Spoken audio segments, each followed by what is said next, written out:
प्रदेश में अचानक से इशू बहुत तेजी से रेज हुआ है, इसको आप किस तरह से देखते हो? इसका परिणाम क्या है? सोशल इम्पैक्ट क्या है? पॉलिटिकल इम्पैक्ट क्या है? इसका फायदा किसको है? बीजेपी क्यों नहीं कराना चाहती और अपोजिशन इस पे आमादा क्यों है?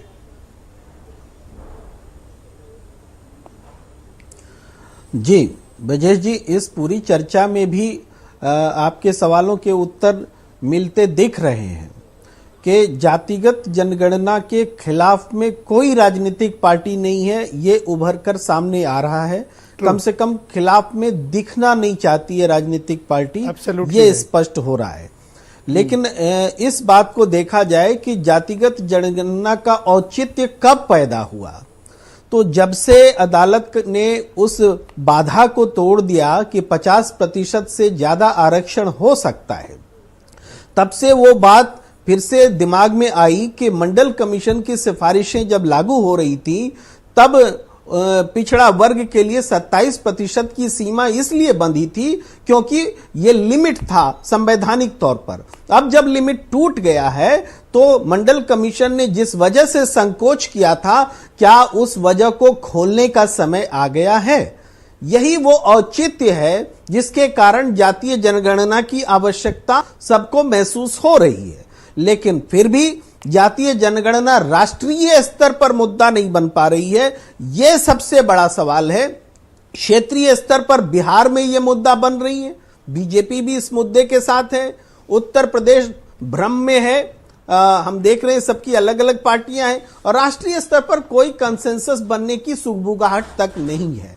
जबकि ये राष्ट्रीय मुद्दा ये सिर्फ एक मुद्दा है, पॉलिटिकल वेपन है, इसका मतलब साफ है जी, क्योंकि ये तो केंद्र सरकार का विषय है जनगणना कराना। क्या राज्य जातिगत जनगणना कराने के लिए उनको अधिकार है या फिर केंद्र ही करा सकता है? ये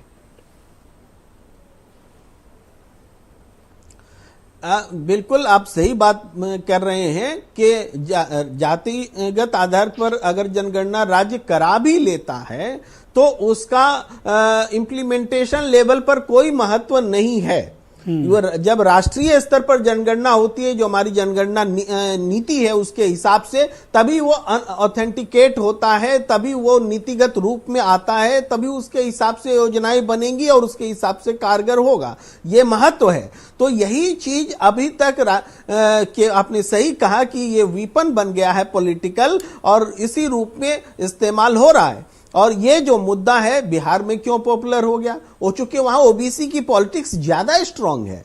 अभी उत्तर प्रदेश में ओबीसी पॉलिटिक्स बटी हुई है। ओबीसी पॉलिटिक्स में बड़ा हिस्सा भारतीय जनता पार्टी के साथ रही है, के वोट बैंक का। मैंने जिक्र किया 89 से 2017 तक जी उत्तर प्रदेश में हुकूमत थी इनके पास, कंट्रोल था इनके पास, कमांड थी इनके पास।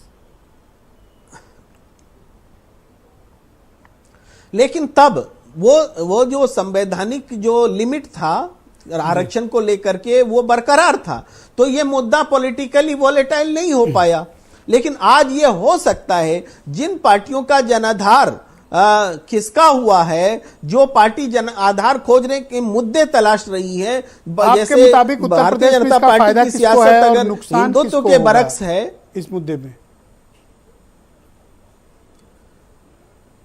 इस मुद्दे पर निश्चित रूप से जो क्षेत्रीय दल हैं, जो विशुद्ध रूप से जातीय आधार पर राजनीति करने में सफल हो जाती हैं, उनको ज्यादा फायदा होगा। लेकिन राष्ट्रीय स्तर की कोई भी पार्टी हो, इस मुद्दे को अगर वो छेड़ती हैं तो वो एक कंफर्टेबल पोजीशन से डिसकंफर्टेबल पोजीशन पर भी पहुंच जा सकती हैं। जी ऑलराइट, शुक्रिया आपका प्रेम कुमार जी। मैं डिबेट के दूसरे चरण में आपके सुनने में ये लग सकता है, मैं इस पर चर्चा को आगे